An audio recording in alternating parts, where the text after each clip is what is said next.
Introduction. Why this question matters for centuries. Conversations about sex have been reduced to whispers, myths, and exaggerated claims. Men compare sizes. Women quietly discuss comfort and preference. The media glorifies one standard, while science presents a very different reality. And at the heart of all this noise lies a simple but universal question. How much can the female body actually take? To answer this, we must travel through three worlds: the biological reality, how the body is built and what it can adapt to; the psychological lens, how the mind interprets size, comfort, and satisfaction; the cultural myth-making machine, how society distorts the truth and creates insecurities that shape relationships. But before we uncover the truth, let's acknowledge something deeper. Questions like these are rarely about pure curiosity. They are tied to identity, self-worth, masculinity, femininity, and the hidden fears that many carry but never speak about. Chapter 1. The Ancient Obsession with Size. From ancient fertility statues carved thousands of years ago to modern adult media, humanity has been fixated on sexual size. In some cultures, length and girth symbolized fertility, dominance, or strength. In others, smaller size was considered refined and even desirable. Fast forward to today, and the conversation has shifted to the digital space, but the obsession remains. Online forums are filled with questions. Am I big enough? Does size even matter to women? What if I'm too big? Will it hurt her? But beneath these questions lies an unspoken fear. Will I be enough? This fear fuels industries from enlargement products to relationship therapy, because men are not just asking about biology. They are asking about their place in intimacy, trust, and emotional connection. Women, too, are impacted by this cultural lens. Many are pressured to act as though size is the defining factor, even when their real experiences tell a different. A story ensues, myths spread, insecurities grow. The truth gets buried under centuries of cultural noise. Chapter 2. The biology of adaptability. Let's set the record straight with biology. The human vagina is a marvel of adaptability. In its unaroused state, the average length is about 3 to 4 inches, 7.5 to 10 centimeters. But here's where the body surprises us. When a woman becomes aroused, its muscular canal doesn't just lubricate, it expands through a process called vaginal tenting. The upper portion of the vagina lengthens and widens, creating more space. In this aroused state, the average capacity increases to 6 to 7 inches, 15 to 18 centimeters, or even slightly more in some women. Think about that for a second. The same body that, in its natural resting state, measures only a few inches, can adapt enough to accommodate not just intimacy, but even childbirth, a process that requires far more expansion. This adaptability is not random. It's an evolutionary masterpiece. The body was designed to balance two realities: comfort and safety during everyday life expansion when reproduction or intimacy demands it. But biology alone doesn't tell the full story. Because while the body can adapt, the experience of intimacy depends on far more than raw capacity. Chapter 3. The psychological perspective. Here is where things get truly fascinating. Research in the Journal of Sexual Medicine and other peer-reviewed studies consistently shows that for most women, sexual satisfaction is not determined by size. Instead, it is shaped by emotional trust with their partner, the quality of foreplay and arousal, the ability to relax without fear of pain or judgment, psychological stimulation, feeling desired, safe, and connected. In other words, the brain is often more important than the body. For example, some women experience discomfort with longer than average penetration, especially if the penis strikes the cervix or if arousal hasn't been fully achieved. In such cases, even average size can feel overwhelming if the emotional or psychological environment is wrong.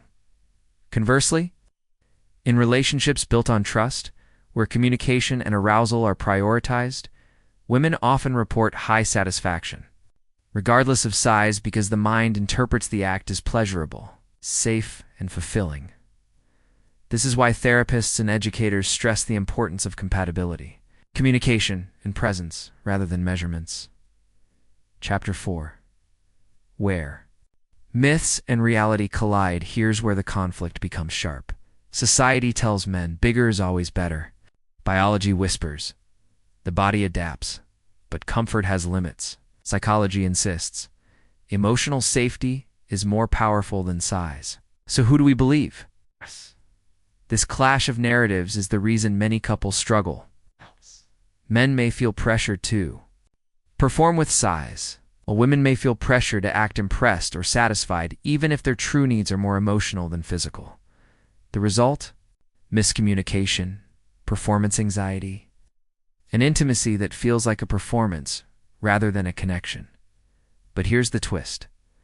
While the vagina can expand to accommodate, comfort doesn't always equal pleasure. For some women, deep penetration enhances intimacy. For others, it causes discomfort. The difference lies not in the body alone, but in the entire psychological environment: arousal, trust, communication, and position. And this is where the stakes rise. Because if biology, psychology, and society all say different things, how do couples know the truth? How do men know what women really feel beyond the myths? The answer lies in a hidden factor most people never think about. Something far more important than size, shape, or even biology itself. But before we uncover that secret, let's go deeper into the real stories women tell behind closed doors. Chapter 5. The silent conversations women have behind every public conversation about intimacy lies a private one that rarely reaches the surface. Women, perhaps more than men, carry a silent burden when it comes to sex. They are expected to balance pleasure with comfort, honesty with diplomacy, and desire with emotional safety. When asked directly, many will say, size doesn't matter. But here's the truth. The statement is both honest and incomplete. When interviewed anonymously in research settings, many women reveal subtle truths that rarely get spoken in relationships. Some admit that excessive length can cause discomfort, or even pain, especially during deep penetration. Others confess that psychological factors like feeling emotionally disconnected from their partner make even perfect size encounters feel empty. A surprising number reveal that their greatest satisfaction comes not from penetration itself, but from the emotional closeness, foreplay, and mental stimulation surrounding it. What this shows us is something profound. When women speak of comfort or preference, they are not only talking about anatomy, they are talking about the whole emotional landscape of intimacy. Chapter 6. The role of emotional trust. Science has proven something men often overlook.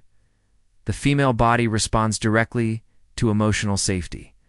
A woman who feels secure, loved, and respected is more likely to relax, become fully aroused, and experience expanded vaginal capacity. This means that the variability of her body to adapt to size is connected to the psychological environment of the relationship. For example, in emotionally tense or untrusting situations, the body tightens, making penetration uncomfortable. In relaxed, trusting situations, arousal is easier, capacity expands, and pleasure increases. This is why therapists stress trust is the real aphrodisiac. You could argue that the answer to how much length a woman can accommodate is not fixed. It varies based on her comfort, trust, and emotional bond with her partner. In other words, psychology shapes biology. Chapter 7. The insecurity trap for men. Now let's flip perspectives. For many men, questions about size are not really about science. They are about insecurity, self-worth, and fear of inadequacy. Society feeds this fear relentlessly through media, locker room talk, and cultural jokes. But here's where men often miss the bigger picture. Women are not sitting around comparing measurements the way men imagine. In reality, many women are focused on whether their partner knows how to make them feel safe, pays attention to their arousal and comfort, cares enough to communicate openly. In fact, surveys consistently show that women rank emotional intimacy communication, and technique far above size when it comes to satisfaction. Yet, because men are bombarded with bigger is better narratives, many end up chasing confidence in the wrong direction. It's focusing on numbers instead of connection. This is the insecurity trap. The more a man obsesses over size, the less he invests in emotional intimacy, which ironically is the true key to sexual satisfaction for both partners. Chapter 8. When size becomes a problem now. Let's address the other side, the very real situations. Where size does create challenges, some women experience discomfort with larger than average penetration. This is not about preference, but about physical and emotional response.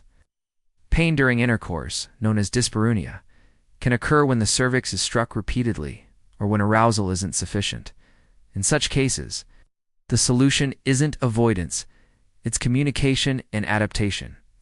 Couples who navigate this successfully often rely on different positions that reduce depth and increase control, extended foreplay to ensure full arousal before penetration, emotional honesty, where the woman feels safe enough to express discomfort without fear of judgment. Here lies another hidden truth. When size feels too much, it isn't just the woman's problem, it's a shared challenge for the couple to solve together.